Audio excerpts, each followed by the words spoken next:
اعوذ باللہ من الشیطان الرجیم بسم اللہ الرحمن الرحیم. ڈیئر اسٹوڈنٹس، السلام علیکم ورحمۃ اللہ وبرکاتہ. کلاس 9th کا آج لیکچر نمبر 5. آج کا ہمارا ٹاپک ہے مساق لکھنؤ. مساق کا جو لفظ ہے یہ 3 زبانوں اردو، فارسی اور عربی زبان ان کا یہ لفظ ہے مساق، جس کے معنی ہے عہد یا معاہدہ. لکھنؤ اس کو اس لیے کہتے ہیں کہ یہ جو معاہدہ ہوا، یہ جو مساق ہوا، یہ ہندوستان میں ایک شہر لکھنؤ میں ہوا. 1916 میں مسلم لیگ اور کانگریس کا ایک مشترکہ اجلاس لکھنؤ میں منعقد ہوا، جس میں ایک معاہدہ کیا گیا. یہ معاہدہ مسلم لیگ اور کانگریس کے درمیان ہوا. اس وجہ سے جو ہے اس کو مساق لکھنؤ کہتے ہیں. اس معاہدے میں مسلمانوں کو پہلی بار الگ قوم تسلیم کیا گیا، ان کو الگ قوم جو ہے وہ تصور کیا گیا، اور مسلمانوں کے لیے جو ہے وہ جداگانہ انتخابات کا جو مطالبہ تھا مسلمانوں کا، وہ بھی تسلیم کیا گیا. اس سے پہلے 1909 میں منٹو مارلے اصلاحات میں بھی یہ مطالبہ جو ہے وہ پیش کیا گیا تھا، اور اس کو بھی اس وقت یہ تسلیم کیا گیا تھا. اس معاہدے میں، اس مساق لکھنؤ میں کانگریس اور مسلم لیگ دونوں کے رہنما شامل تھے، دونوں کے لیڈر شامل تھے، اور اس اجلاس کو منعقد کروانے کے لیے قائد اعظم کی بہت زیادہ کاوش تھی. اس کاوش کی وجہ سے، اس اتحاد کی وجہ سے قائد اعظم کو ہندو مسلم اتحاد کا سفیر، اس کا بھی خطاب جو ہے وہ اس وقت دیا گیا. اس مساق میں جو ہے ایک تو جداگانہ انتخابات کا حق جو مسلمانوں نے منوایا، اور دوسرا جو پہلی بار مسلمانوں کو ایک الگ قوم تصور کیا گیا، تسلیم کیا گیا.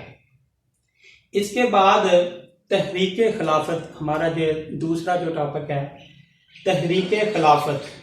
1914 میں پہلی جنگ عظیم، فرسٹ ورلڈ وار جو ہے، اس میں یہ جو جنگ جرمنی اور انگریزوں کے خلاف جو ہوئی، ان کے درمیان یہ پہلی جنگ عظیم لڑی گئی. اس جنگ میں ترکی نے جرمنوں کا ساتھ، جرمنی تھی اس کا ساتھ دیا، اور اس جنگ میں جرمنی کو شکست ہوئی. انگریزوں نے اپنی کامیابی کے بعد ترکی کے خلاف اپنے حلیفوں کو ملا کر اس کے جو ممالک تھے جن پہ ترکی کی جو حکومت جسے ہم خلافت عثمانیہ بھی کہتے ہیں، یہ جو خلافت عثمانیہ اس وقت ترکی کی جو حکومت سعودی عرب، شام، اردن، فلسطین اور عراق، یہ سارے کے سارے ممالک جو ہے وہ ترکی کے انڈر تھے. ترکی کی حکومت ان پر تھی. تو انگریزوں نے جو ہے وہ اپنے حلیفوں کو، اپنے اتحادیوں کو ساتھ ملا کر ترکی کے خلاف جنگ کی، اور ان سے سعودی عرب، شام، اردن، فلسطین اور عراق کو جو ہے وہ علیحدہ کر دیا. اس علیحدگی کو جو ہے وہ اس سے بچانے کے لیے ترکی کی حکومت کو قائم رکھنے کے لیے برے صغیر کے مسلمانوں نے ایک ملک گیر تحریک کا آغاز کیا.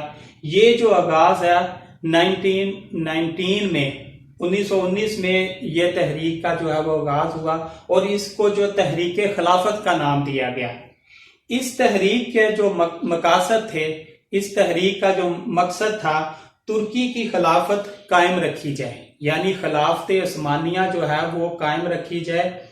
سعودی عرب، اردن، فلسطین، عراق، ان ممالک پر بھی ترکی کی حکومت ہی رہے، کیونکہ اس وقت ترکی کا وجود خطرے میں پڑ گیا تھا. تو اس لیے برے صغیر کے مسلمانوں نے ایک قربانی دی، اور انہوں نے ترکی کے حق میں یہ تحریک چلائی. اس کا دوسرا مقصد، مقدس مقامات جو ہے یہ ترکی حکومت کے قبضے میں رہیں، تاکہ ترکی حکومت مقدس مقامات جس طرح حرم ہو گیا، مسجد نبی یا دیگر صحابہ کرام رضی اللہ تعالی عنہ کے جو ہے روزہ مبارک ہے، ان کی حفاظت، ان مقدس مقامات کی حفاظت جو ہے یہ ترکی حکومت کے ہی قبضے میں رہے۔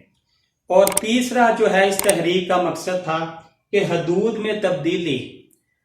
میں تبدیلی نہ کی جائے، یعنی ترکی کی حکومت جن ممالک پر یا جن ریاستوں پر تھی وہ برقرار رکھی جائے۔